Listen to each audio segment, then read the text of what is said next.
Hello, my name is Tsega Belachew, and today I'll be talking to you about the gig economy and me, or you.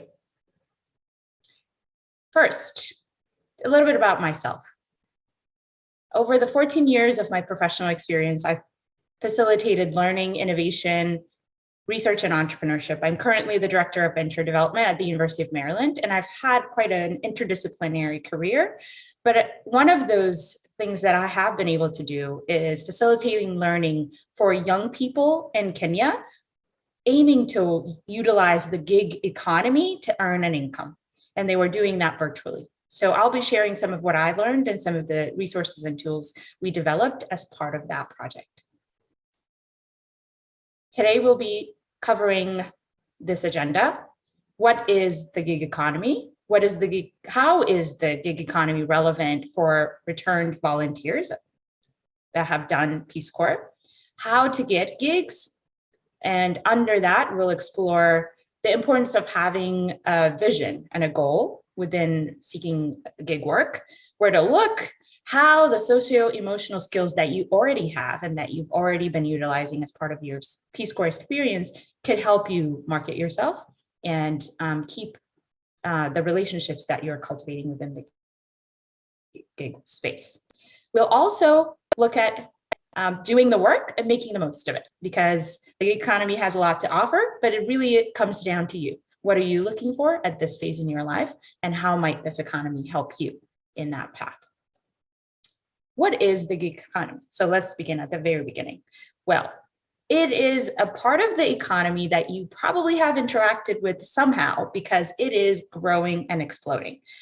In 2023, it's expected to be as big as 455 billion as a market size, as a gross volume of the gig economy. 2/3 of that and 2/3 of gig workers are actually in the US, which is quite interesting. So for a lot of us who are in America, we could participate in a lot of different ways within the gig economy. This means that it offers a lot of opportunity. So I'll talk about some of the areas of the gig economy to give us a sense of what this large and growing economy entails. The first piece you might have utilized already, or you might be participating in, is asset sharing services. And asset sharing might be, the assets that we have. It might be parking spaces, it might be houses, it might be apartments, it might be items. And you could share these assets with other people and earn an income. So you might have already utilized something like Airbnb. I'm a heavy user of that, for example. And so you could be the vendor that provides that asset for other people to take advantage, and you can earn an income from that.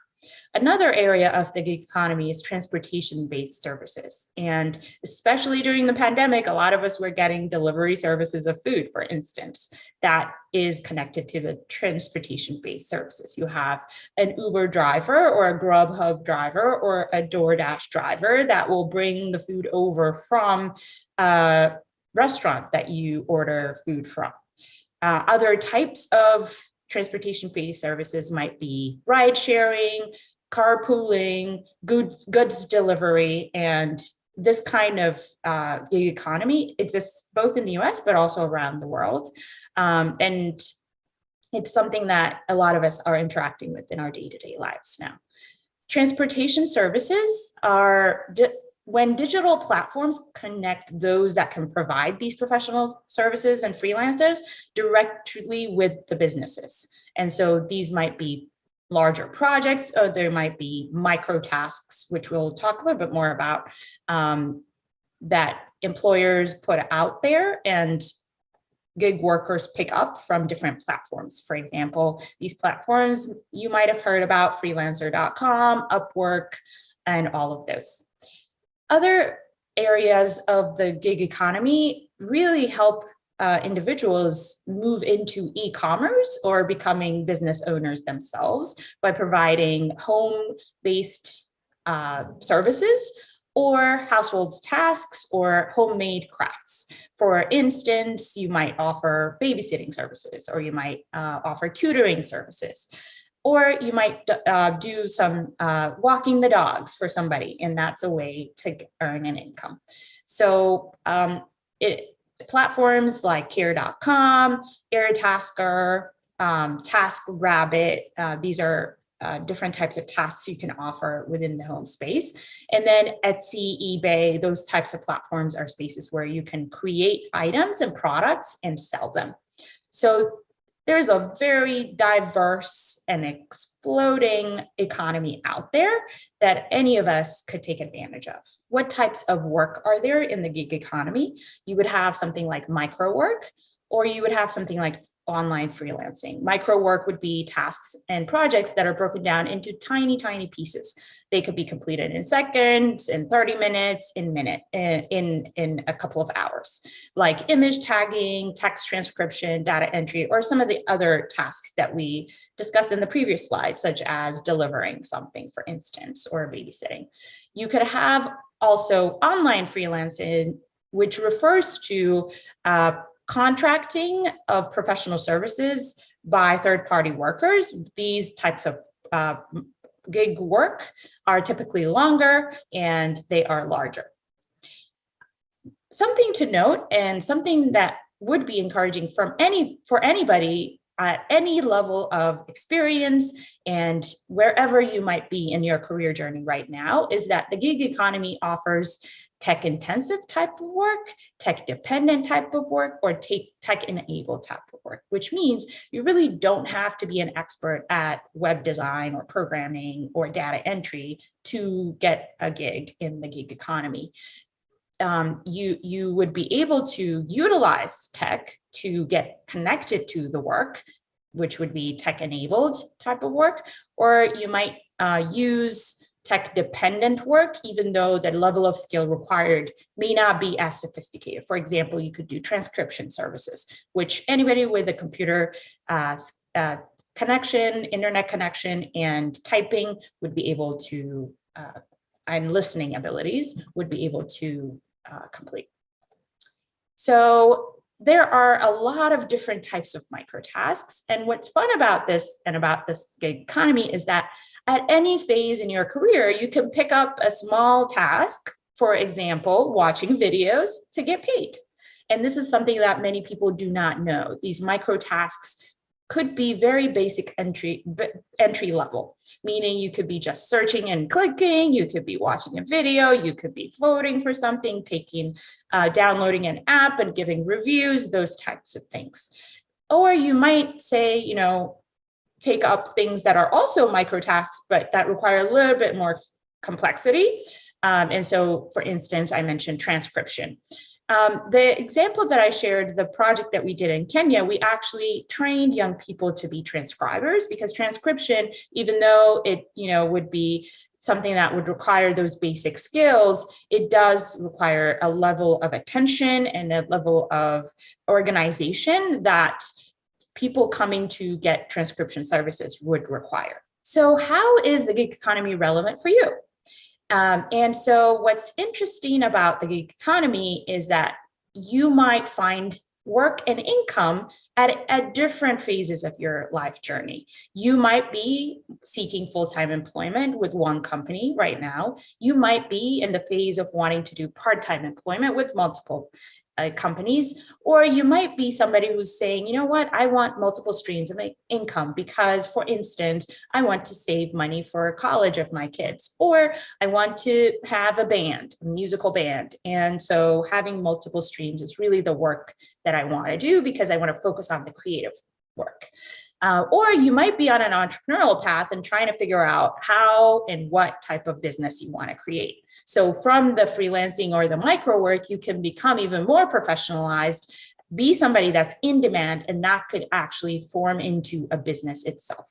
The lady we partnered with in Kenya, who was a transcriber by profession, became an entrepreneur. She started just as a transcriber who was picking up tasks in Upwork. And then she created a business called Cassie Remote, and she was hiring other transcribers and getting a lot of work. So the bottom line is, at any phase of your career journey, especially during transition periods, the gig economy offers you a way and a bridge. So it's a fast growing and diverse opportunity market. Like we said, 2/3 of virtual gig workers are in the United States. So you would be among friends if you go into it, take advantage of it. And it could be a bridge experience for all kinds of transitions. There are low barriers of entry, and you can tailor the type of work that you do based on your skill sets. You could have low, medium, or high skill, whether that's technology related or otherwise, that will lend itself to different types of gigs. It offers you a lot of flexibility. You can literally do it from anywhere, depending on what type of gig you pick up. The interpersonal and socio-emotional skills that you have and that you have honed so much through your experiences abroad are going to be the key assets for this type of work, because people want people that can deliver, but also people that are able to engage in a respectful, empathetic, and tapped in way that can communicate well. So now moving on to how to get gigs. Well, one thing that I wanted to offer to you here is actually a toolkit that we had developed as part of my team at IREX, which is called the Virtual Gig Career Workbook. You'll see that listed up top, IREX Virtual Gig Career Workbook. I'll be sharing some of the exercises that are included in this workbook, because what this workbook does is that it walks you through step by step from thinking about why do I want to do gig work, all the way to how to organize your time, how to pitch your capabilities to clients and employers. And it's a useful tool that you could use to help you just get started. And what's great about IREX, the global education organization that made this resource available, is that this is freely available on their website. So the first exercise that I wanted to share with you here is about crafting your gig work goal. And why this is important is that because the gig economy has so much to offer, as we already covered, it's important to sort of start from yourself. Where do you want to go? What do you have to offer?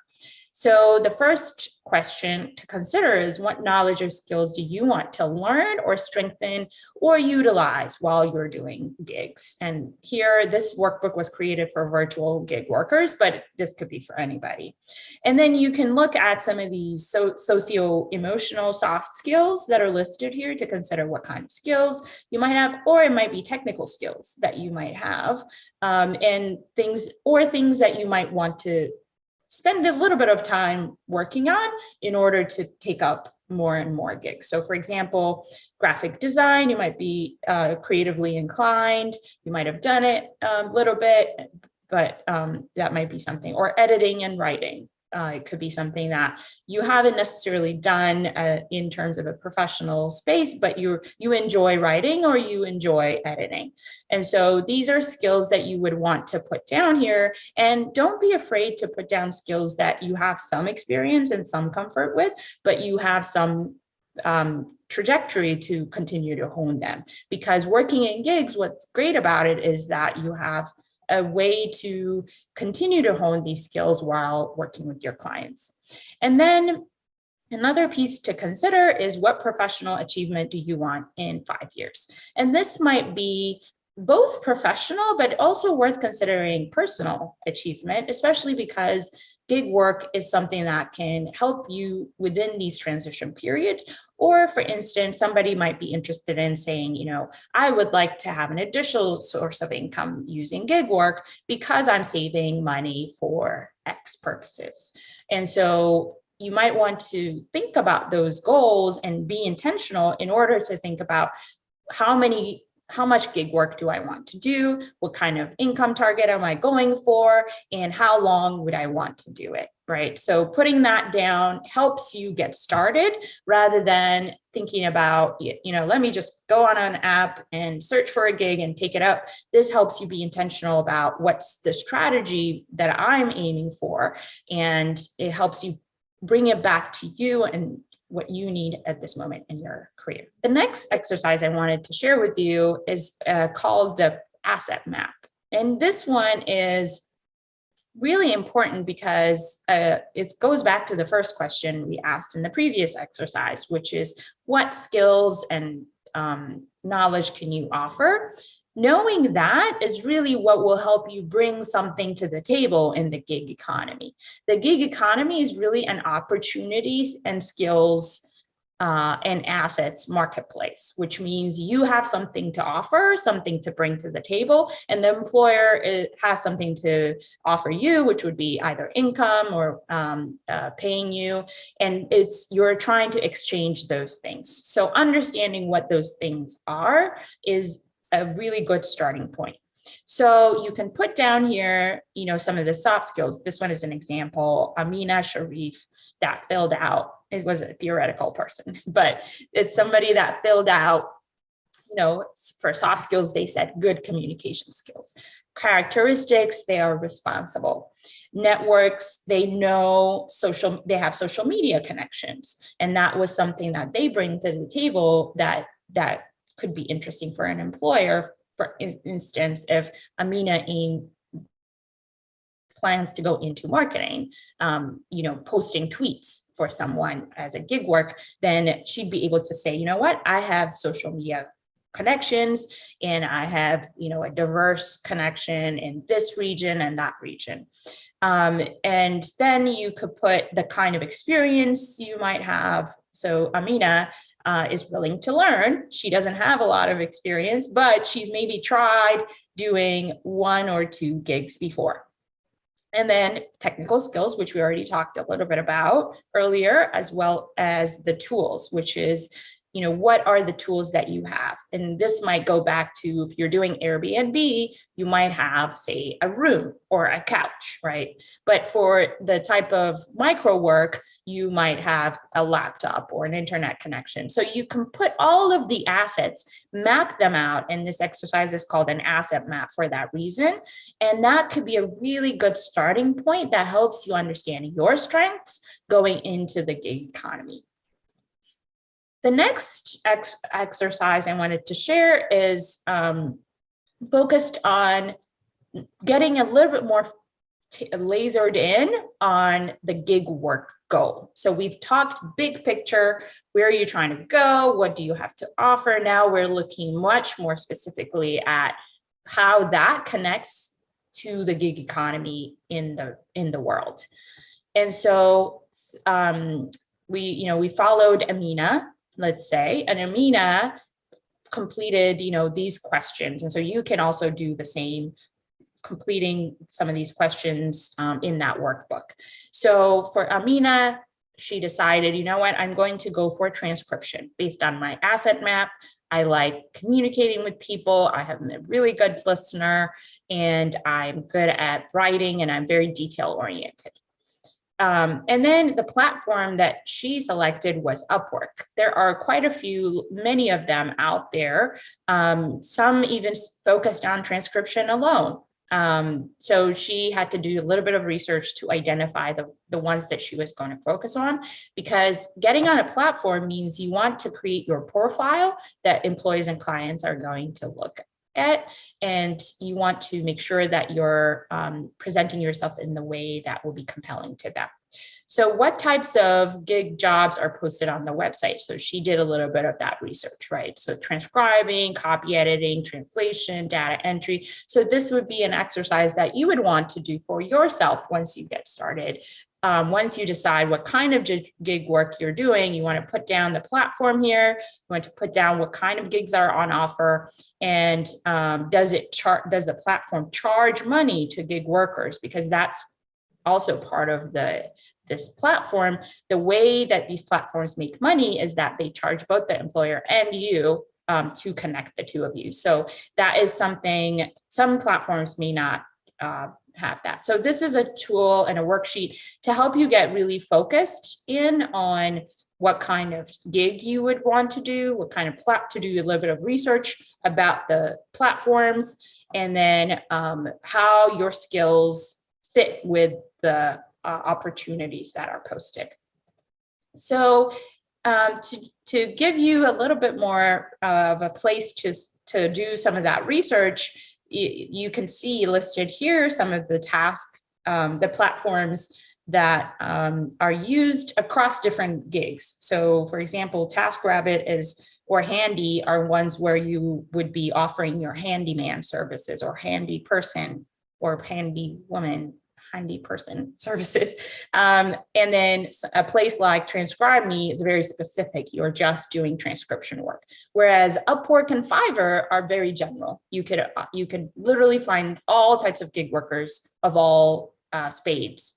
And so you can actually go to this website called Flex Jobs that outlines a lot of these job platforms, these freelance job platforms, and do a little bit of that research once you decide what kind of gig work you're interested in. And it will get you a good kind of scan of what platforms are out there. So the next piece I wanted to mention, especially because one of the things we learned from the work that we did at IREX was that socio-emotional and soft skills were actually so beneficial because employers are really looking for these skills. And these are skills that Peace Corps volunteers have to practice to navigate different cultures, different environments. And so the most mentioned skills that we found were around teamwork, collaboration, communication, creativity and innovation, problem solving, time management, confidence, and all of that. So these skills are ones that you can incorporate into your profile on these platforms to attract employers, but also to recognize for yourself as assets that you're offering in the work. And so what you need to do once you create a profile is that you would create sort of a profile, which is more who you are, what you offer. But then in this opportunity marketplace, you would also go out and pitch yourself. So you would find, say, for example, an opportunity to do a gig focused on transcribing a YouTube video. So you'd have to send a message to that person, that client, to pitch what you have to offer. So this canvas is a canvas that we created to help people think about how do you capture the attention of your client, right? What do the employers need based on what they posted? Your services based on your asset map that we already worked on in the previous activity. And then specifically the solution that you can offer. And then the closing. So this helps you sort of craft a pitch that is tailored to both what the employer posted as part of the opportunity and a lot of the kind of work that you are doing to identify what you have to offer in terms of the services and the solutions. And it helps you tailor and be responsive to what is available.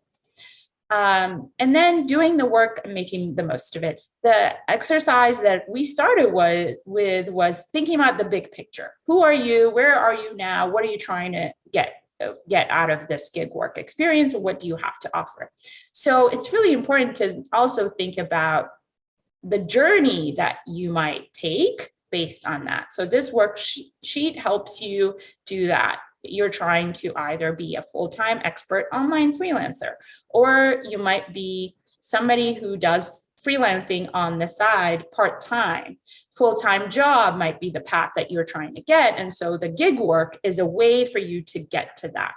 Meaning you might want to do more and more gigs that help you hone the skills that help you move into a full-time job. For instance, you're trying to be a full-time communications or marketing manager.